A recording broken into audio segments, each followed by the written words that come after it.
GM. Hey, Karen, how are you? What's up? Hi, I'm in Tokyo, live in Tokyo. Ohayo gozaimasu. How's Tokyo this time of year? It's a bit hot, but I'm doing all the touristy things. But I'm still hosting the show today. Awesome. And what a great show we have today. There's a lot of crazy stuff going on out there with the meme coin.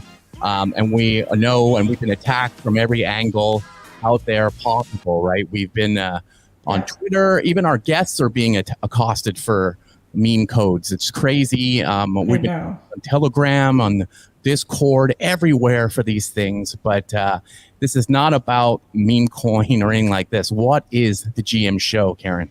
Yeah, so the ABC of the GM show is Asia focused, builder friendly, and cool vibes only. So this is not a meme land show. It's powered by meme land, but we're not just a meme land show, but a Web3 show bringing Asia to the world. So shout out to some of the listeners today. We have Jordan. Hi, Jordan. We have Ramja. We have, Mammy. Mammy's here. Joey. Hello. So thanks for everybody to listen to the show. And before we begin, we have a little message from one of our shareholders. Discussed on the GM show is not investment advice. We may or may not have ownership interests in the projects we are talking about, but this is not investment advice in any way, shape, or form. And this is not Sir David Attenborough. Thank you, and let's Back go. to you, Casey and Karen. Thank you, Sir David. Amazing. Thank you, Sir David. We have been messaging, we've been messaged actually with a lot of people asking, give me codes. Oh my God. Casey, you've been harassed. I've been harassed on Telegram. I got somebody offering to do my graphic design for me for a code, which I thought was, that was nice offer, but you've got even crazier offers for codes. I just hope nobody, and I mean nobody, is sending out nudes or feed pictures while you're at risk to be scammed. So I just want to make a special announcement here. Please don't do it a non-official way. You never know who's going to scam you. And I just want to make sure I'm putting this out there. Please be careful and stay safe. Yeah. And stay tuned. I think Ray Chan will be on the show later with a way that you can win some codes, right, Karen? Yes. It's happening. And we're having a giveaway. If you're not following GM Show official Twitter account, please do it now. We have a giveaway of the meme coin waitlist codes. So if you're on there, we have a total 69 codes giving out. And if you have to answer all the questions, we'll pick the best answers, and you will have a chance to win some codes. So stop asking me. Right, stop harassing everybody, yes. Yeah. Stop harassing our guests as well. Exactly. So today we're very excited to have one of the co-founders of Suzuki here, Location TBA. He will be on in a little bit. But first, I wanted to bring on a friend of mine who was telling me about Suzuki before it launched. He's been there since day one. He has his own NFT program, and he's also helping to program some of the stuff that's going on in Las Vegas next week. So why don't we give a warm GM show welcome to Carl Choi.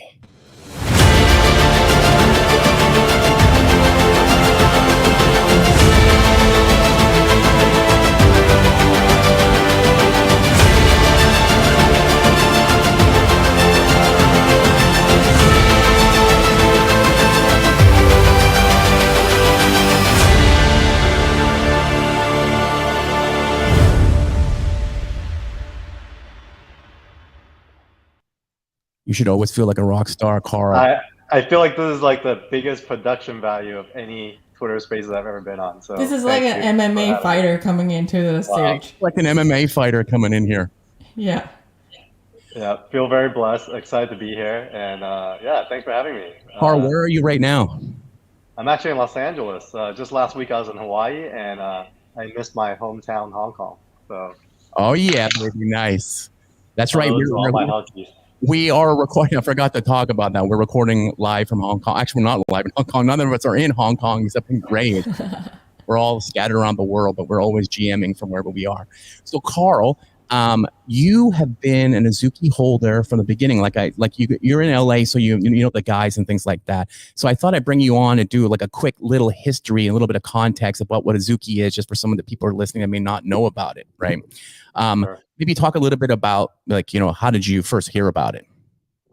Well, I first heard about it through Arnold, actually.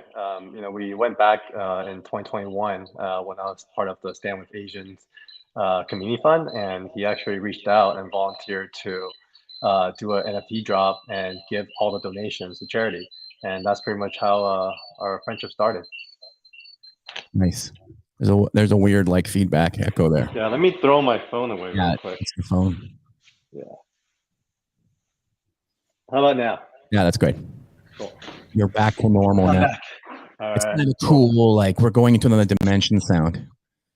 Yeah, but at the end of the day, I'm a Azuki maxi. I think for me, I was always around the crypto space, but I never minted anything until Azuki. And so, and in fact, I think a week after I was so excited about it, I started and co-founded this Red Bean radio show, which has been running since the week after they minted. So going to Vegas, we're going to be on our 74th episode. Wow, amazing, amazing. So it started back in January, only in January 20. Well, like I said, back like it's so long ago, but it's only January 2022. There are 4 founders, I believe, right? 2 PM Flow, Hoshi Boy, Zagabon, and our guest today, Location TBA. And together they're known as Chiro Labs. Yeah, I think if you Google it, it is like 4 founders in January 2022. But I think the 4 founders have been lifelong partners. I mean, at least from what I know and hanging with them. And from what I know, also Azuki and Chiro Labs, I think, has been ideating even months before that. And so these guys are super intentional through this like 10K collection in the midst of the PFP meta. They really stood out as the anime inspired collection, and they had a very clean, clear brand messaging and was super inspirational. And I think that's what really made this collection super special. Right. And you and I are huge comic book nerds. And Arnold Chang is the artist of the Azukis, right? Yes, he had a comic book background as well. But obviously, like if you guys know, the comic book industry is not a super sustainable place for artists. So a lot of artists who had capabilities went into the corporate ladder. And so Arnold basically rose up the ranks of Activision, became a lead character designer. But one thing about Arnold, he was no stranger to NFTs. He sold a lot of his own art. And then he, basically, obviously, even was friendly enough to give to the community through his art. Yeah. So it definitely had a huge impact when it launched, but only a few months later, there was a large controversy around the project. We can't ignore that. A massive blow to the Azuki ecosystem, but somehow it doesn't just roll over and die. It continues to build, right? And only like a month later, they released the Beans collection. What do you think as a person like close to these guys and also hearing like what the public is talking about? Like, how do you feel about that? I was at Disneyland during this day, and I happened to be with a bunch of apes, and they all were having lunch, and they basically looked up to their phones like, "Carl, you hearing about what's happening?" And I remember the immediate reaction was, "Yeah, I see what's happening, but I don't see what's wrong with what Zagabon published was an outline of the builder's journey, which was his experiences in launching CryptoPunks, which was a derivative of the punks." Tendies and then Zunks, and these were all very important foundation for what would become Azuki. And so I think even for me as a fellow founder, like I understand why Azuki is so successful, because without these 3 projects, I don't think the foundation would have been built as solid as they have now. Yeah, I think that's true. And as you and I know, with startup world, Adam Newman just got a second chance on life with a big investment in what his new project is. So Azuki continues to innovate, continues to build stuff no matter what. The Bobu token is the first decentralized IP with a governance token and voting within the ecosystem. Can you talk a little bit about all these new things that came out, last, I guess, year? Cool. I guess we rewind a little bit back to Beans. The Beans was really special because, well, actually, Bobu, I think, happened first, right? I think they decentralized a character named Bobu, which I think was also inspired by one of the past projects. And the idea was it was such a popular character They broke it down to 20,000 pieces and sold the pieces. And I still remember there was like a whole Bobu minting party, and now there's a whole council that manages the funds on what to do with Bobu. Then on March 31st at a garden party in Los Angeles, it was at Nightingale. It was like their first IRL party at NFTLA. It was crazy because I was people trying to didn't get know into what to the expect. party. Yeah, people didn't know what to expect, and Thousands there of was like people 2 3 outside. hour lines. It Yeah. was crazy. And obviously they had some surprises like Wiz Khalifa and whatnot, but I think the biggest surprise and a very monumental moment in NFT history was when Zagabond came on, and there was a really like theatrical video, and he told everyone to check their wallets. And at that point, 20,000 NFTs were airdropped. Every Azuki holder got two, and these airdrops though were parachutes holding crates. Now, why that was relevant was a few days later. It was April 1st. So on April Fool's Day, these guys, and it just shows how thoughtful they are, they changed the metadata to broken crates with piles of dirt. So everyone was like, "What the hell? Like you dropped this dirt?" And then a few days later is when these beans were revealed and sprouted from the piles of dirt. Awesome. Amazing. And then earlier this year, Azuki announces a virtual world called Hilumia, right? It's a metaverse with experiences and games that holders have access to. Yeah, so Hilumia, for me, I think it's the best version of the metaverse. I think what they didn't jump ahead to do was, allow anyone to just build on this Azuki first. What they actually did was monitor the community activities, and they actually curated and highlighted different community members, and collectively, in a way, kind of rewarded and invited those who have been building already into this new world. So I think it's also reflective of how they had built their foundation off the mind map, which I think early on the website was something that was very unique because most people did a roadmap, which had Yeah. these kind of promises based on Right. timeline. But for them, they were able to create this mind map that opened up the possibilities to your imagination. So not only do they inspire you, they allow you to choose your own adventure, which was really special on how this was set up as well. Amazing, amazing. And then there's new stuff coming out, which I don't know if you know about, right? Where's the Line crossover with Beans, which, for people in Asia, Line Friends is a huge IP. Everybody knows what it is. Now it's crossing over with Beans. Do you know something about that? Is that something you're involved in? Yeah, I'm not super involved in any of those partnerships. I know Wiz Wang is who's the head of growth, helms a lot of these partnerships, has been instrumental in like curating these partnerships. But one thing I do know is it's very in line with their mission to become the biggest brand in Web3. And for them, even though they start in Web3, I think now it's very obvious in the steps ahead that the team is very intentional in who they put themselves next to and how they're growing into a more mainstream audience through these partnerships. It's amazing. So next week, you are going to have a big event in Las Vegas. Let's talk about the garden and the community that's arisen around. Like, what is the garden and how important is it, do you think, for the brand going forward? The garden is super important. I think on the website, you'll see that there's the strongest community in Web3, and I don't think that's a lie because, most people who are still involved right now in Web3, a lot of the Azuki holders are truly maxis. And I myself, when Las Vegas opened up, I typically host this monthly dinner called Azuki Dinner Club, and a lot of it was really to welcome Azuki members to LA, and we would dine together. But when this Follow the Rabbit event was announced, I was like, oh, I should host a dinner every night. And basically, I just threw those three ideas out, and Location sent me this app called Luma, Lu.ma, and we started just filling in events. And these dinners really blew up, and basically one of them evolved to this big event you're talking about called Rising Tide. One of the things that we noticed was a lot of builders were going, and everyone, and for me, I'm a builder myself, so I would communicate with all these builders and would share ideas. And there's been this really cool community, sub-community of builders formed within the garden. And so, everyone knows this term called rising tide lifts all boats, but I think Zagabond was the one that really brought it to Web3. And at the same time, the greater Azuki team has really applied it through their ethos in being very inclusive and also being very helpful to other communities. So what Rising Tide is basically think of it like a mini Comic-Con where all the vendors are Azuki community members, showcasing their projects, gifting out samples. We're gonna have some alpha and drops. So if you're coming to Vegas, you have to be there. LumaLU.ma/rising tide. Get your tickets today. I got a video from the last one I wanted to play for people who are watching the stream on YouTube. This is the Tokyo Garden one from, I think, late last year or early this year. I think it was last year. So man, the Tokyo crew, they're so awesome. In fact, we had a dinner.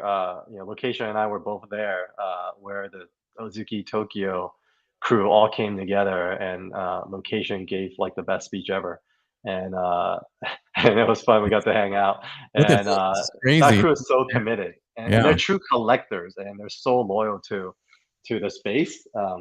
So yeah, there's a lot deeper history there, but definitely worth visiting if you're a Zuki member. Awesome. Awesome. Can anybody go to the event next week in Vegas? You have to be a holder. No, Rising Tide is the one that's going to be open to public. So we're super open to public. Anyone can make it. So just visit the link. Check out my pinned video on my Twitter, and you could come check it out. And the idea, we've also extended invites to other communities. Like for example, in Tokyo, pretty much every Azuki holder is also an artifact holder, and a lot of it had to do with Murakami being their kind of gateway drug, and then Azuki, igniting them into going deeper. So we actually extended invites to the folks at Artifact. We invited the Doodles, reached out to the Penguin. So we pretty much reached out to a lot of communities already. So if there's a place that will serve as a gateway drug to what the Zuki Garden would be, we really want to make Rising Tide a preview to being part of the garden without being a holder. Nice. Amazing. Carl, you said you were a builder. What are you building? So we're building 24/7 comics. We're a decentralized platform content studio for comic books. But we'll save that for another day, and I'm just super excited. We're gonna actually, this was a tease. We're gonna bring Carl back with a bunch of other comic creators in Web3 and do like an either pre or post Comic-Con, San Diego Comic-Con GM show, and talk more about comics and Web3, because that's something I think is very exciting. And even Azuki has their Spirit DAO comic just launched yesterday, right? So or today. Yeah, like 2 weeks ago was Spirit DAO, and then last week was one of our comics called Age of Valor. Amazing. And so there's been multiple comics, and I know there's like a few other comics that's in development. So I personally believe comics are the foundation of IP and are really the best framework for building IP. And so yeah, we'll talk more about that on that episode. And thanks for having me, Casey. Awesome to be here. Thanks, Carl. Thanks a lot. Appreciate it. Amazing stories. Okay, so we'll see you later, Carl. He's off the thing. Okay, what's next up on the agenda there? So hear from our sponsor. Today's show is not sponsored by Coke Zero. Enjoy the real taste of Coca-Cola in a zero-calorie, sugar-free beverage. Try the refreshing flavor of an ice-cold Coca-Cola Zero Sugar today. And please, don't try to be smarter than me, and I'm not Neil deGrasse Tyson. Thanks, Neil. Thanks, Neil. Amazing. This is specially made for our guest, actually. Let's without further ado, let's bring him out.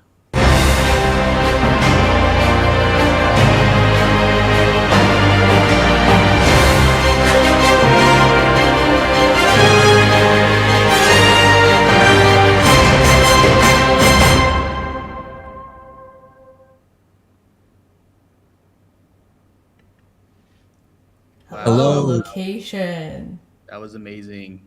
I feel like I finally made it. This is what the whole journey has been for that Coke Zero sponsorship. Makes the dozens of DMs asking for codes totally worth it. I don't regret this decision whatsoever. Coke and codes. That's the whole point of this show. That's all we're going to talk about, actually, just Coke and codes. That's it. It's the best.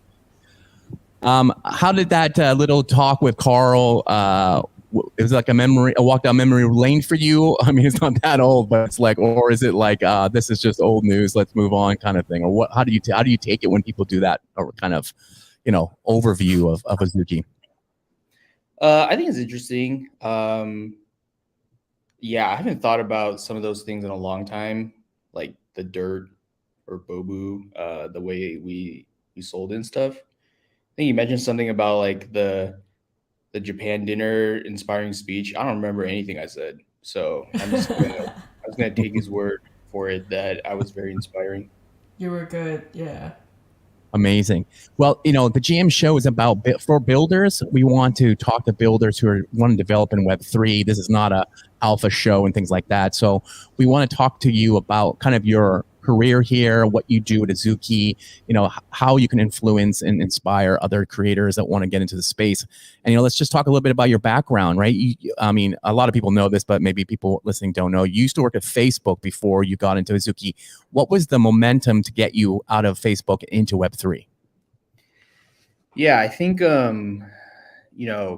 my journey and also my co-founder's journey all starts with at a NBA Top Shot.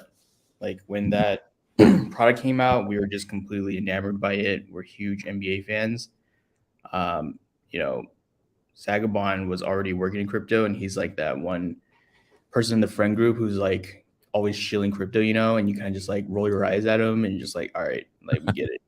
But once Top Shot came out, that's when everything changed because like suddenly it all clicked and we understood. And it was just like addicting, the experience sitting there waiting for pack drops, opening them, getting like cool stuff. And so it kind of got to a point where like we just became more and more fascinated by the space. And then at some point, the four of us decided to kind of take the plunge and quit our jobs and start True Labs and stuff. Yeah. What's that like for you to, quit that full-time job and then jump into, was it like a struggle? Was it like a very natural decision? A lot of money. You're like a dev at Facebook, which is a big job there. It wasn't so bad. I think I didn't plan on staying over there for too long. It was actually my second time there, so I like kind of like left and came back. Second time around, it was just like during COVID, I wanted to just like go back to Facebook and work on a team that I was personally really interested in. It was the charitable giving team. I don't know if you've ever like remember those Facebook things where it's like, oh, it's your birthday, you want to like throw a fundraiser for this nonprofit thing. Yeah. Donations. So I was just like personally interested in that, so that's why I chose to go back. But no, it wasn't a super tough decision. But I think I actually was the one out of the four that took the longest to commit and be like, all right, we doing this. Nice. And then from there, I guess, like, I work with a lot of startups. And so there's a lot of, instant ramen eating. Ray went to YC in the Bay Area, and he told me he brought his own rice cooker with him so that he could eat that every day with his team. So like, what was like some of the hardships or the challenges at the beginning when you guys are like, okay, let's get together, let's get this going and build it out? Wow, that's a great question. No one's ever asked me that. I think it wasn't so bad. It was, the four of us were friends for a very long time. So it was kind of just like, it was super fun. And we got a small, like 1-bedroom apartment to act as our like office. And we just had like 4 desks and computers in there. And every day we were just like working next to each other, bouncing ideas, trying to be creative. So it was really fun. I had to think like what the biggest challenge was. Maybe the biggest challenge was convincing Arnold to join us. Oh, interesting. Not 4 guys together, like doing laundries and living together. No. We thankfully we're not 21 years old. We have disposable income in our own apartments and stuff. Yeah, all good on that. That's awesome. Amazing. And then, so how big is you're in charge of like the development and building some of the metaverse stuff. How big is your team now, and how do you hire? How do you find these people in Web3 now that are like interested in working with Azuki or working for you in Azuki?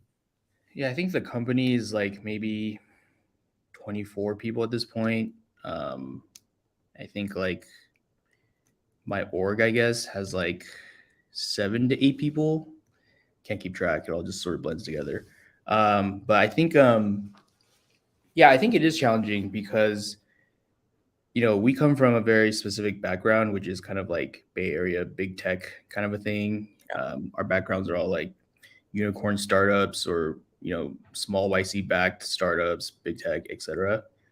So there's that kind of familiarity that we have with that, let's just say, approach to working and building a company and stuff. And so in general, we try to seek the same. So that already sort of somewhat makes the pool of candidates a bit smaller, and then we heavily prioritize like kind of being from Web3 or understanding it, which just like shrinks the pool of candidates by another order of magnitude. So I think we get by. It's a conscious trade-off that we make to, if our full focus was just to like expand as fast as we could, we probably could have a lot more people working here and stuff. But we're somewhat uncompromising in that regard. Interesting. Now, Carl mentioned it before, and I'm also interested. A lot of NFT projects had a roadmap.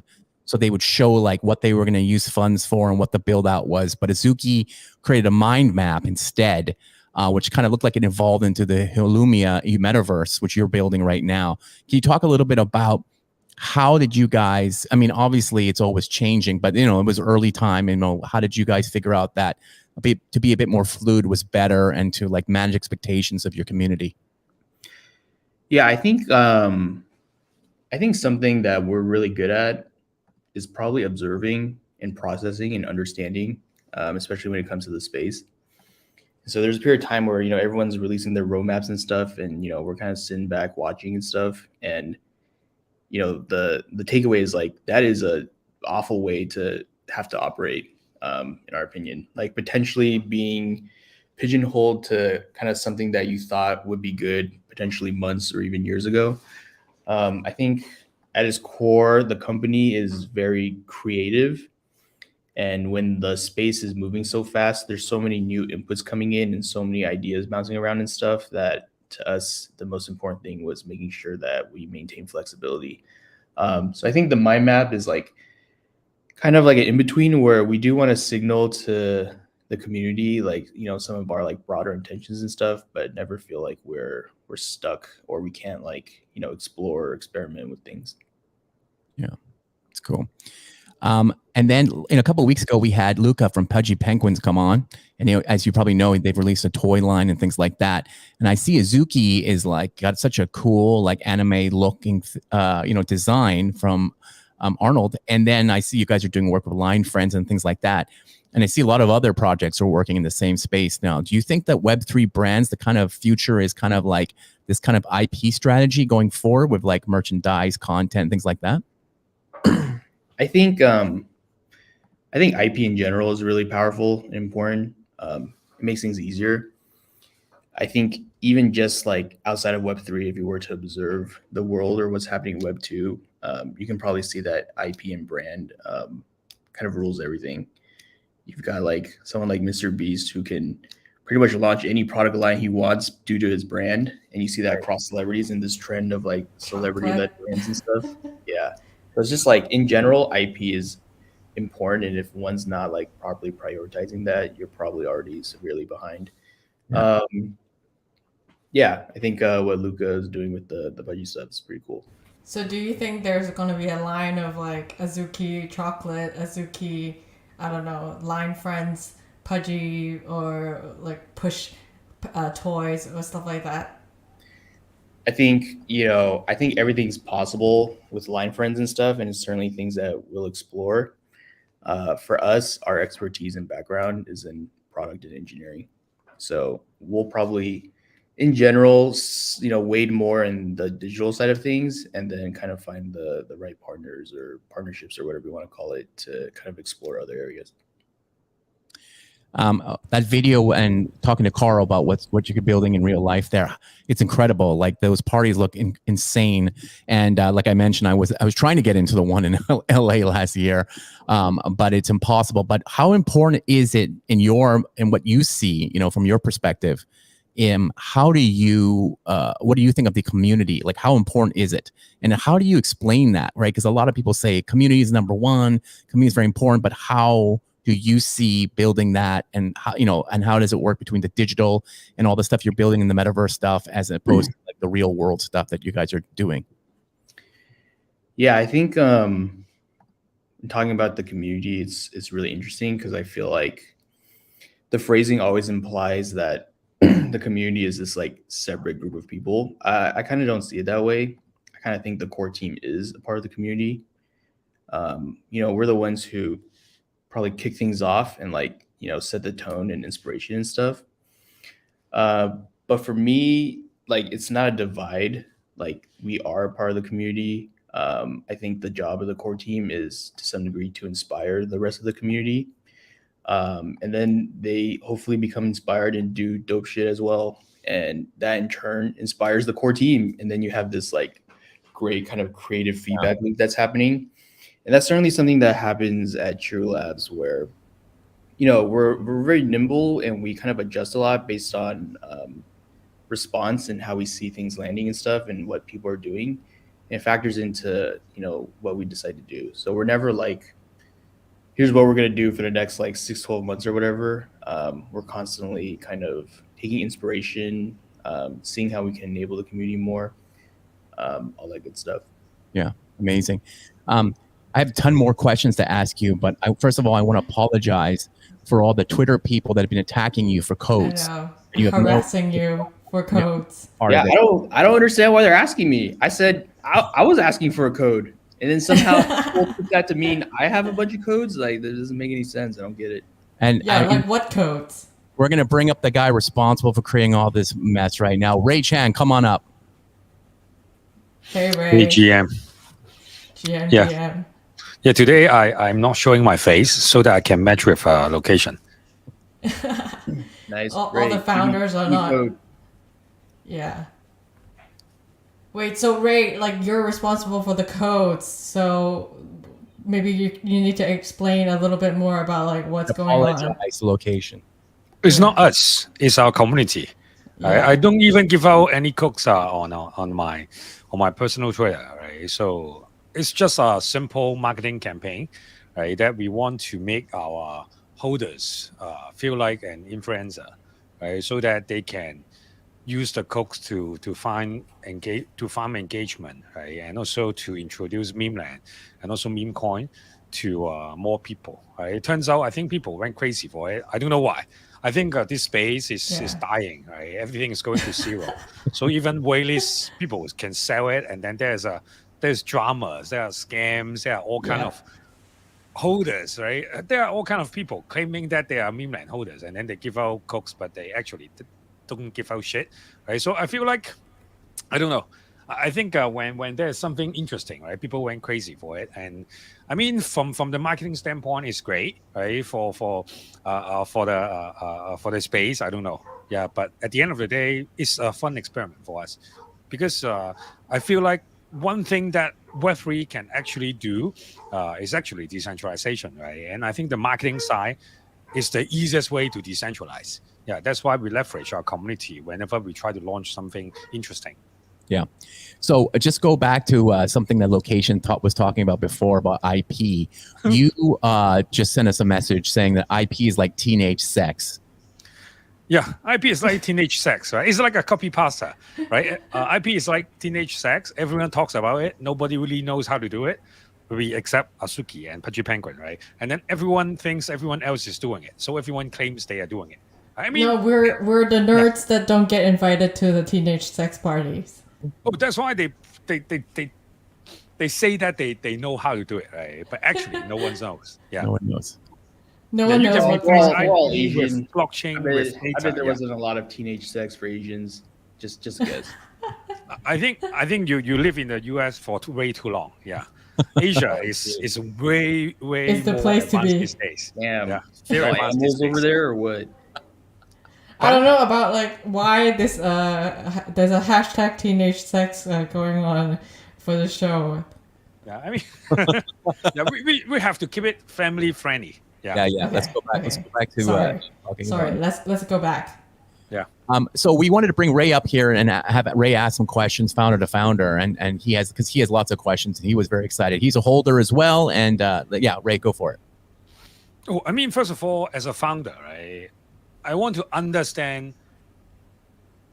Do you regret that you joined Web3? That's the question. That's a spicy question. Spicy. Yeah. No, I don't regret it whatsoever. I think when we joined, we talked about it a lot, and there was a lot of intention and alignment in terms of why we're doing this, and nothing has changed for us. So no regrets. I mean, I've been in the space for a little bit over 1 year now, right? And every time I feel that okay, the origin of Web3 or origin of crypto, right? They are so great, but actually, when we see all the dramas, right? All the scams, all the hacks in the space right now, I kind of feel that okay, that's why we can't have nice things, right? Do you ever have that kind of feeling when you are facing random not random accusation, right? And then they just complain, pitching every single day, right? Do you ever feel you wanna give up or feel discouraged sometimes? No, because I think it's just like knowing why you're here and what Web3 enables. So I think, you are correct. There are random people shouting at me and shit all the time. I don't really know why, but it's, you gotta like understand why you're here and be intentional with it. I take the good with the sometimes bad. I think like what happens with the whole concept of decentralization and why we think it's all great is that it does things like what you're talking about. You can decentralize the act of marketing by empowering your community through various means to propagate out a message that's good for your brand, like meme land and stuff. And I think that's the trade-off you make. Like you not only allow, but you encourage more people to sort of be in the room and participate. There's cons and there's pros that come with that. For us, I think the pros vastly outweigh any cons that there potentially could be. I think it's up to the Web3 teams to figure out how to really unlock the community in meaningful ways. That's a great mentality because I feel like you always get like negative feedback, and I think it's the mindset that helps you to handle that. Ray, you need to stay positive. No, I mean I'm very positive, right? Other than COVID before, right? But I'm very positive because I just feel like, okay, this shit is so bad, but still, right? I think a lot of people are here, right? Because if we can make it work, it can actually change the world, right? In many ways, right? I'm very positive. I just feel discouraged for sometimes, but I mean, I'm more like a low level human being in a way that I have emotions and stuff, right? Because when I just listen to what Location just mentioned, right, I feel like okay, shit, this guy is like, it sounds like a monk, right? He's like so peaceful, He so is. calm and stuff, right? And He's at and peace. I talked to Z before, right? He's also like deep voice and then very chill and then takes time to think, right? I mean, like totally opposite, right? And then yeah, I mean, I'm not trying to sim for you guys. I'm just feeling that okay, shit, I got to step up to learn more. Yeah, to how to become a better founder. Yeah, You not got to drink founder. more Diet Coke Zeros, apparently. Meditate and cook zero. Yeah, I think when it comes to the community and that stuff you're talking about, I'll kind of point back to what I said earlier about like, I don't see a divide between me and the community. Like I am the community. So I interact with them constantly. I play video games with them sometimes. Shout out to the Civ 6 gaming group. And so I think it's just like I'm there. I've bought some shit NFTs and lost money. I've bought some shit coins that immediately went to zero. And I understand like sort of what it means to sort of participate in the space and stuff. So I think I like get everything. And yeah, like if everyone just like didn't say anything and like never complained or whatever, would I want that? I actually don't think I would, because I kind of think that means Wow. that like, people don't care anymore. Yeah. It's only when like people are really passionate about stuff and care so much about the brand that they might try to armchair quarterback and stuff, but that's better than nothing. Yeah. Location, I want to ask you a personal question because you're so calm and sounds like you really have your way of thinking. How do you relax, or do you have no downtime at all during the day? Well, that's a good question. So, yeah, my natural demeanor is very monotone. Taking all sorts of personality tests, I rank like dead last on the emotion category. In terms no. of how I relax and stuff, I really enjoy listening to techno music. Okay. Probably because it is so repetitive and sometimes monotony that it just makes me feel at peace, I guess. Shout Wow. out to the Techno Garden. It's this community I started within the Zuki community that's obsessed with techno and stuff. But Cool. yeah, I would say that's the main thing. Okay, I think we need like a music community, Ray, I don't know. just to I think calm our everyone music down. community is just keep looping, never gonna give you up. Yeah, that's our music Yeah. community. Okay. Yeah, but I feel like yeah, I mean it's great to stay focused, right? And on the big, I would say stay focused on the big picture, right? And kind of like ignore all the noises, right, in the space. I mean, there are rugs, there are bad projects, right? There are, I mean, most of the projects are down these days, right? But at least I think friendship is all we got, right? In this journey, right? I really like the saying that Aw, I'm the community, that's so sweet. right? I think one thing that kind of make me sad sometimes is I feel that I'm part of the community, right? But the community doesn't feel that they are part of the community sometimes, right? I don't know why some holders, right? They just complaining and complaining, right? And then flooding, right? Without any reason, right? And it's not even constructive feedback. It's just pure random FUD, right? I think that is the thing that I don't like, right? But of course, I think we have to do better, right? I think it's kind of like relationship, right? Who you are attract certain types of people, right? When we are trying to be funny and about memes and maybe talking about some future utilities and stuff like that, maybe we attract different types of holders, right? So I think we got to do better. I'm not blaming the community for that, right? I'm blaming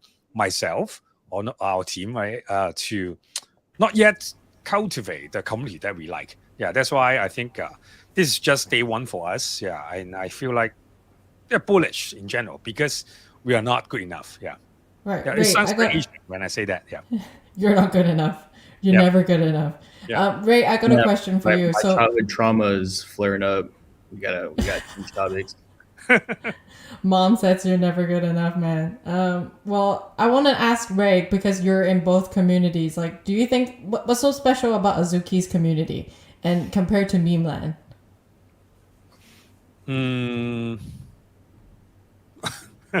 I want to make some jokes, but I Yeah, Ray. yeah. What is so special about the Zuki community? Yeah. I think the most special part is the floor price, right? That's Wait, number what? one. No, That's not the question. just kidding, right? I feel like it's more about the why, right? Why people are holding the NFT. Of course, I would say 90% of people in the space, they want to make some money, right? And I think the interesting part about Web3 is basically the value is decentralized, right? At least comparing to Web2, right? So I think people still wants to make money. But at the end of the day, I think when you will be willing to sell or how low that you're willing to lease your NFT, I think everyone has a price.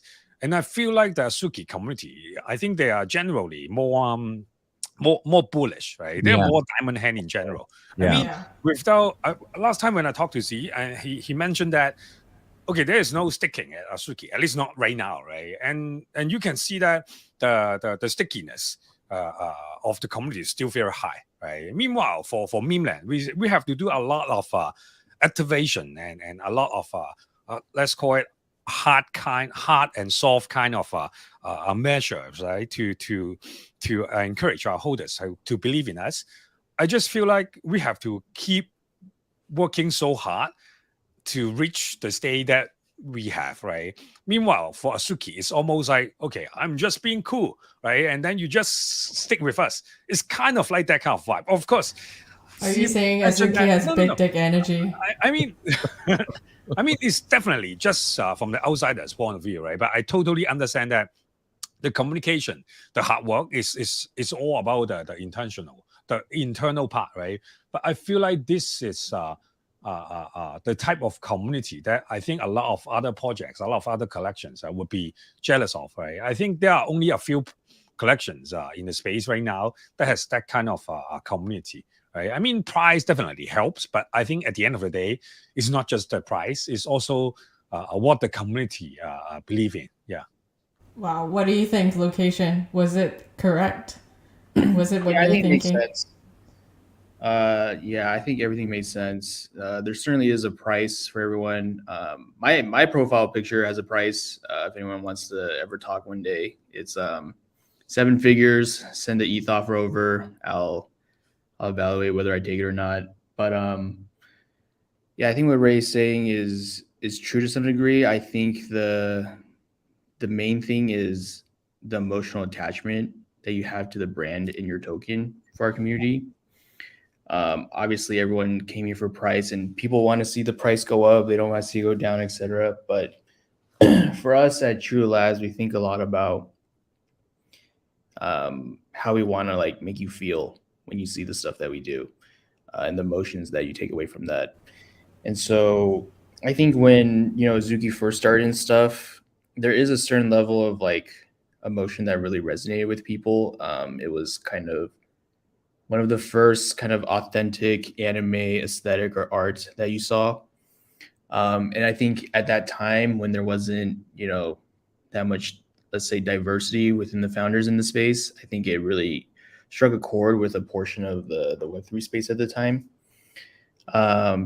It's great to see now, with Ray Meme Land, we get a little more diverse here. It's not a Midwestern frat house at this point, but I think there's a degree of that, and I think the community can really feel our intentions to some degree.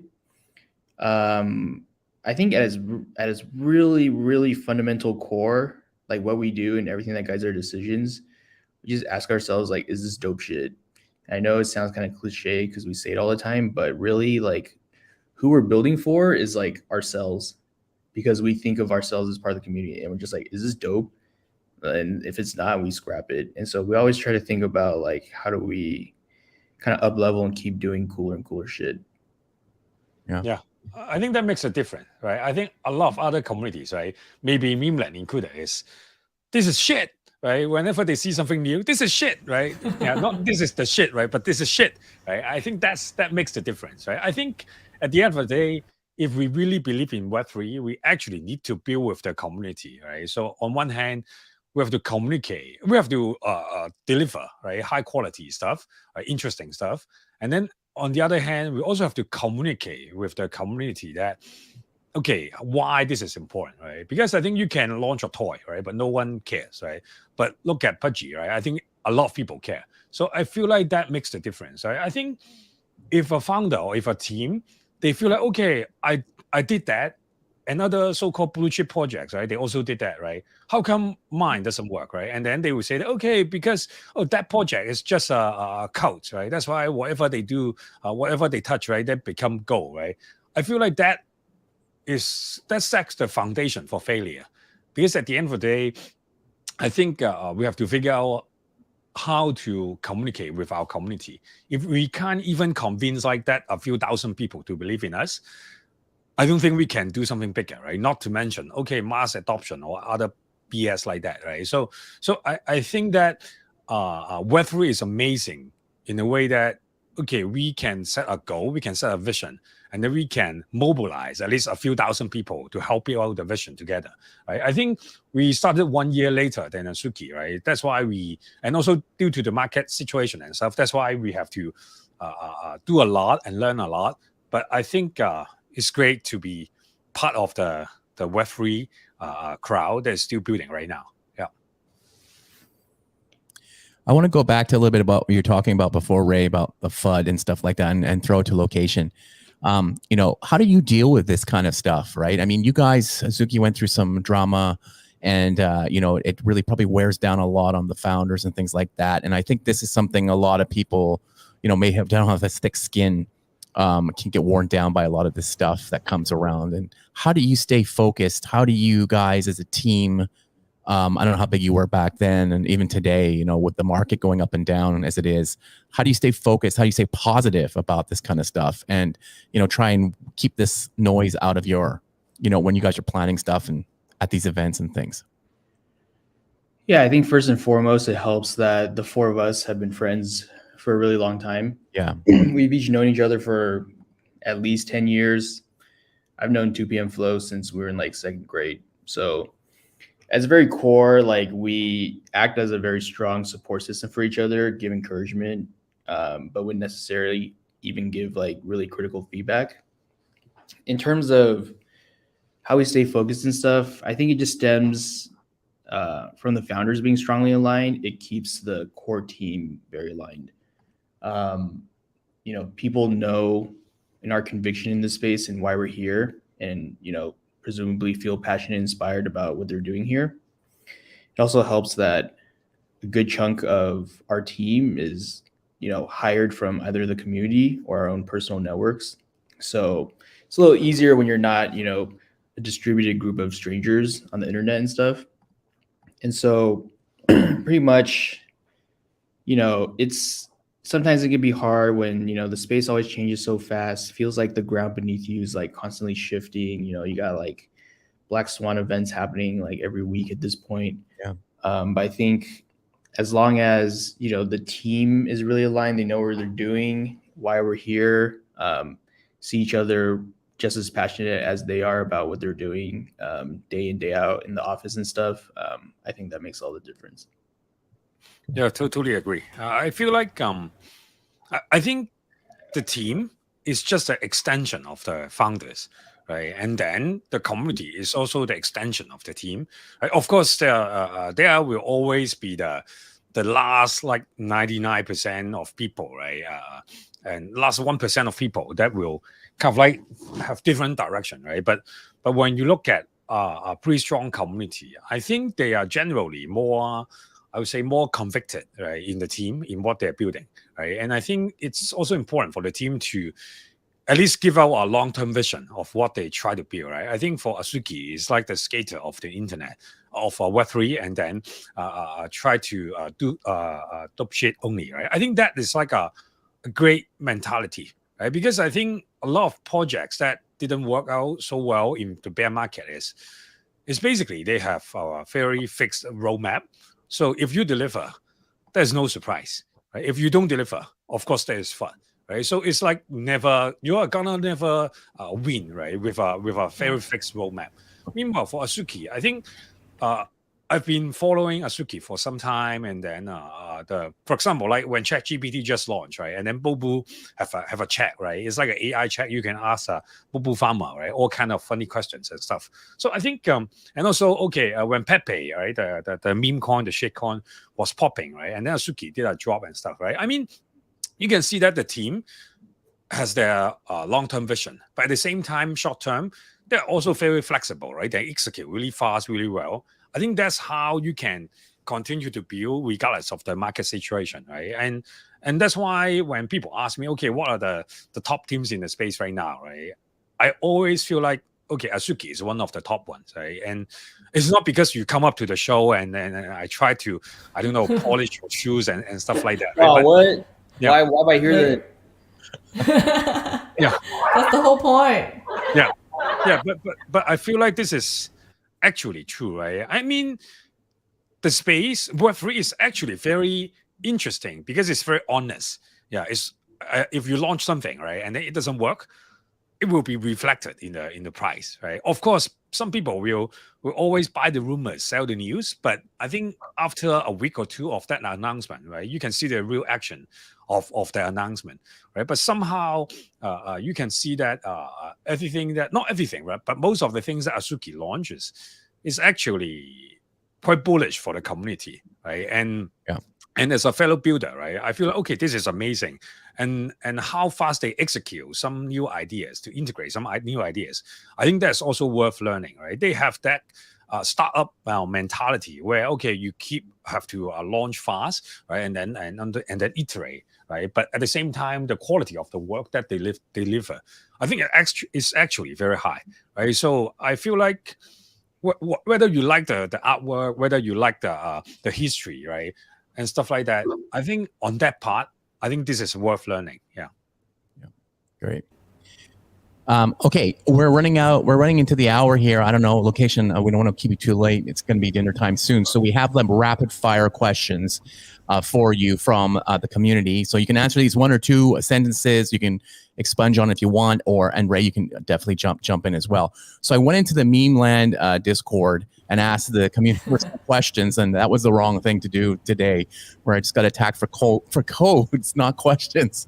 But I did get some of them that came up with some good stuff. So Location, one guy, Chicken Nugget, that's his name. He asked, will Azuki be in the other side one day? What's your collaboration thinking? I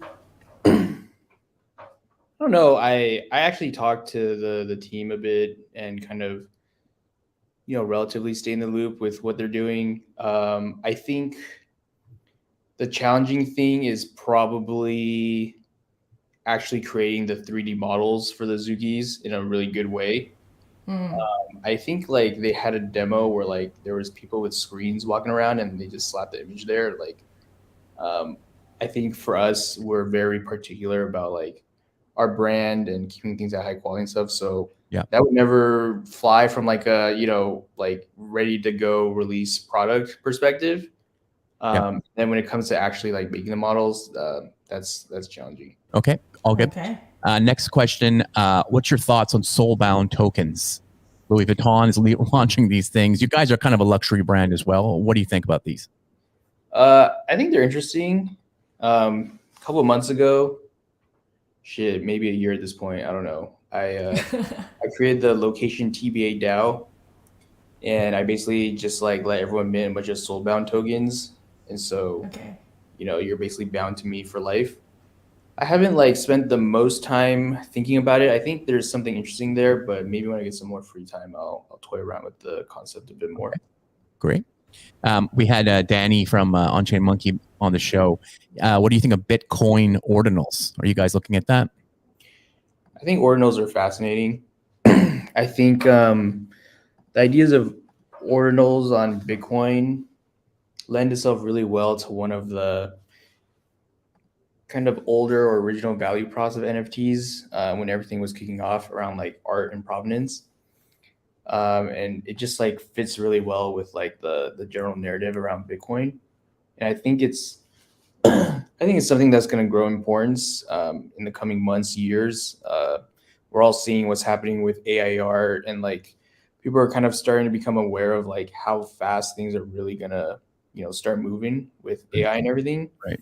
And at a point in time where anyone can kind of generate anything, that's when provenance is king. So I think ordinals are interesting. Some of them I'm a little dubious about.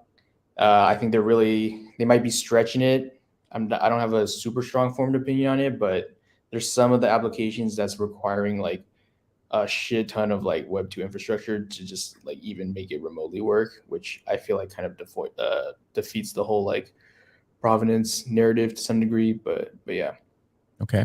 And how about AI as a tool for Web3? I mean, Ray just mentioned you guys are using ChatGPT already. How do you think AI fits in with the whole Web3 business?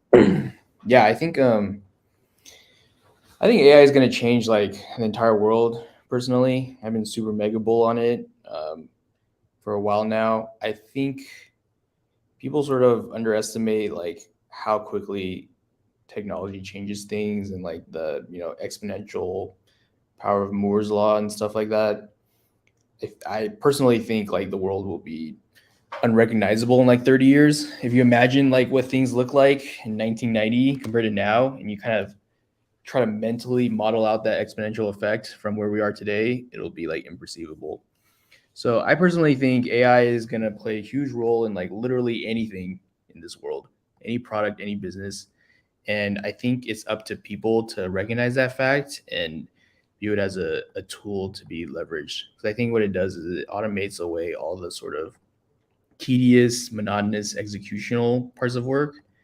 And it kind of allows for more time to be creative and think about how to do cool and new, exciting things if you're not bogged down by like the monotony of it all. And so I think everyone should be looking into it. We certainly keep strong tabs with AI and think about how to be creative with it. And our first run with that was the Bobu chatbot. Yeah, one thing that I want to echo on this is, I think there are tons of tweets talking about okay how AI will kill your job or kill an industry, right? I mean, it almost never happens like that.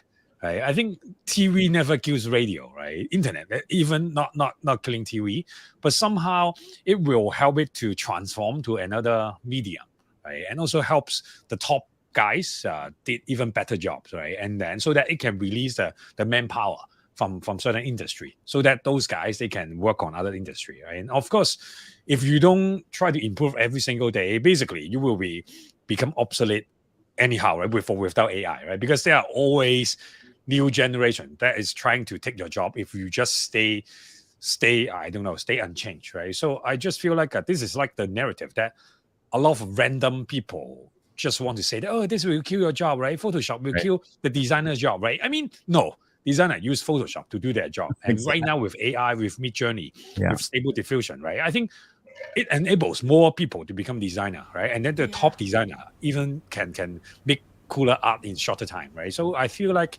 AI is definitely worth keeping an eye on, right? But at the same time, I think crypto or blockchain is getting even more important, right? When more jobs can be done by AI. So okay, the ownership part, right? The provenance part. I think that makes even more important. Yeah. Okay. By the way, anyone else see like all those Twitter threads talking about like, here's how you can avoid paying $20 a month for ChatGPT? I feel like I've read fucking dozens of iterations of those Twitter threads. So this is my plea to anyone listening who's considering writing that thread. Don't write it. Don't write it. I don't want to see that shit anymore. Stop it. I think on Twitter, right, I see the most is blah blah one or two big sentences, and then here's why, right? And then 10 tools that you can save your time, right? I mean, it's fuck, right? It's BuzzFeed newsticle over again, all over again. This time on Twitter, just on Twitter, yeah. So I mean, it's good and somehow, but I think there's always a limit to certain kind of things. Content farm is always farming, man. Yeah, but I think this is the part that I want AI to filter all that kind of traits for me. Yeah. It gives soon AI is gonna content farm itself. It's gonna start exactly. It's gonna AI tools is farming itself, man. Yeah, it's definitely gonna give all of us a lot of emotional damage. Okay, this last question is for both of you guys. V Crypto asked, the Azuki beans and the meme land potatoes look kind of similar. So when Azuki meme land crossover? Whoa, good question. Yeah, who's gonna answer it? They can like merge together and look at Voltron. Basically, it seems like a good dish, right? I think beans and potatoes. Beans and potatoes. Yeah, I mean we need sausages too. That's a pop-up restaurant right there. It's a food truck. I think for people who hold both of our NFTs, I think they should do something together. Right? Maybe open Mexican restaurant and with serving beans and potatoes, right? Something like that. I think definitely that can be done, right? If Bored Ape can have like Bored Hungry or something like a burger joint, right? Right? I totally feel like beans and potatoes can be the name of like a Mexican restaurant. Yeah. Location, what do you think about it? Are you just like cringing, or are you like that sounds delicious?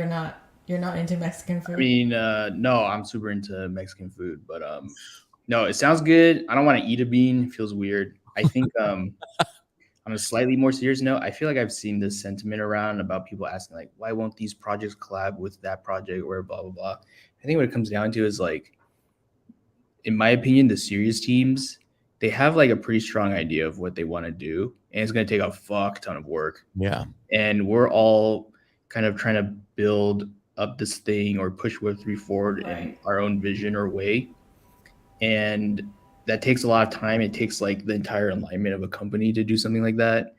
And I think, doing like collabs with other projects and stuff, like it's situational. I think if it could be like quick and cool and funny and dope and stuff, like, yeah, sure, always open to a conversation like that. But my guess would be for the most part, we're all like super focused on our mission and what we're trying to do. Yeah, and I feel like one interesting difference is for Web3 is actually it doesn't need the team's permission to do a lot of stuff, right? I think any holders, right, who host these projects, right, they can do some, I don't know, collaboration within the asset that they hold. I think this is something that is interesting for Web3, and I feel like this part is not utilized enough, right? I think when you look at the so-called IP application, right, or collaboration between projects, I think most of the time, right now, I think only the Yuga asset, right, like Board A, right, they got used the most, right? But I feel like other communities somehow they underutilize that part, right? And I feel like for teams like Azuki or Pudgy, right, they focus a lot on the IP building, right? I think that actually gives lays out a good foundation for the team, for the holders to do more on that side as well.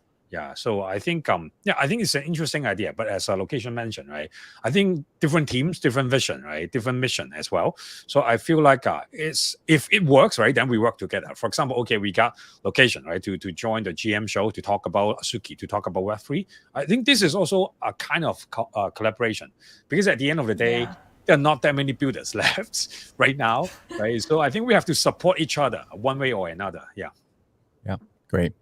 Great. So we want to bring you on to the next segment, because I want to keep Location here just for a little quick giveaway, because we asked our users, what do you think Azuki is going to announce in Vegas? And they have some interesting questions, and we will pick the best answer to shout out here. And there's a total 69 answers will be picked to get the meme coin waitlist code. So I just want to get like a little, I don't know, yes or no from Location about these ideas. I don't know how much you can tell us. No comments.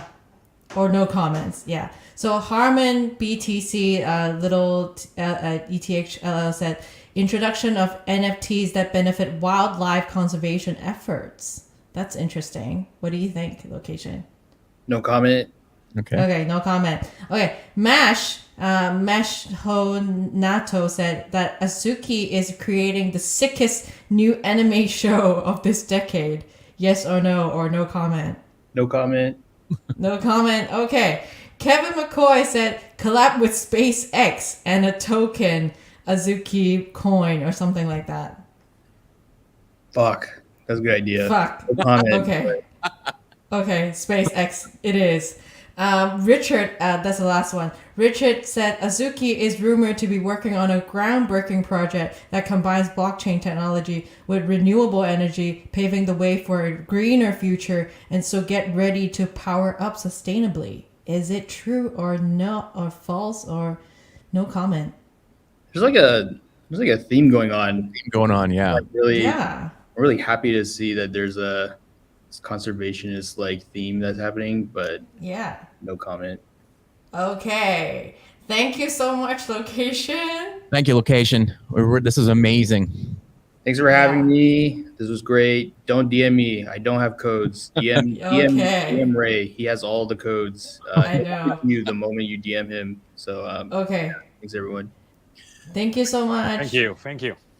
Okay, transfer all the codes and demands to Ray. And I think I also want to talk about the next question, because we also asked who should we invite as guests for our next show, and a lot of people obviously tag Frank from DGOTS. So Frank, you're next, I hope. Please check our DMs. Please check your DMs for our messages too. For our request. And also people said Ray Chan, but I mean Ray is here all the week. Oh, not this Ray Chan. There's another Ray Chan. Oh, there's another Ray Chan, but people said Memeland Ray Chan too. Okay. But, well, okay. Memeland Ray Chan. And then there's another 0x Gringo is one of our MVPs, so maybe him next. And also Jack Butcher. So if you have any good ideas or to the best answers to just the two questions that we just asked, please comment on our tweet now if you want to be part of the meme coin waitlist codes. Yeah, so we will announce that a little bit later, but make sure you're a part of it and follow us. But we're going to announce it on Twitter. Yeah, we're going to announce it on Twitter, so make sure that you're staying tuned and follow our GM Show official account and meme coin account. Amazing. And I guess that's going to wrap up the show. Yeah. But in celebration of all the DMs and The codes. bizarre requests for codes, Karen has come up with a new hit song, and we're going to release this on Spotify because it's such a great song. It's called, what's it called, Karen? It's called Gimme Codes. Gimme Codes. All right. So here is the world premiere of the newest Karen from GM Show hit song. And we're going to play this out. Just remember, we are on Spotify, Apple Podcasts, and all the podcast networks you might listen to. The show is live every morning, 9 a.m. Thursdays for Hong Kong time, 6 p.m. PST and 9 p.m. EST. We're on Twitter, on YouTube. You want the audio version, go get that. We want to thank Carl from 247 Comics and Location TBA from Mizuki. See you next week. Same meme time, same meme channel. Follow us on Twitter. Here we go. Give me the codes. Give me codes. Give me codes. Give me codes. Give me the goddamn codes.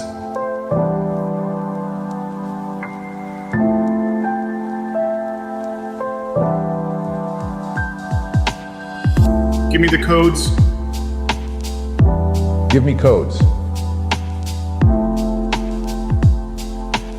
Give me the goddamn codes. Fuck, give me the fucking waitlist codes. Give me the codes. Give me codes. Give me the goddamn codes. Fuck, give me the fucking waitlist codes.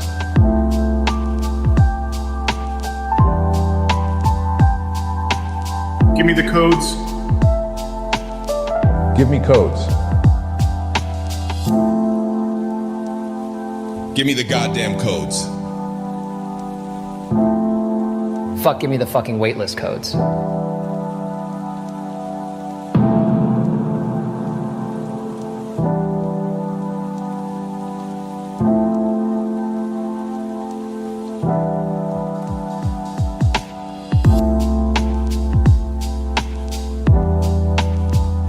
Thank you, everybody. Thank you. This is the end of the show. See you next week. Give me codes. Give me codes. When codes.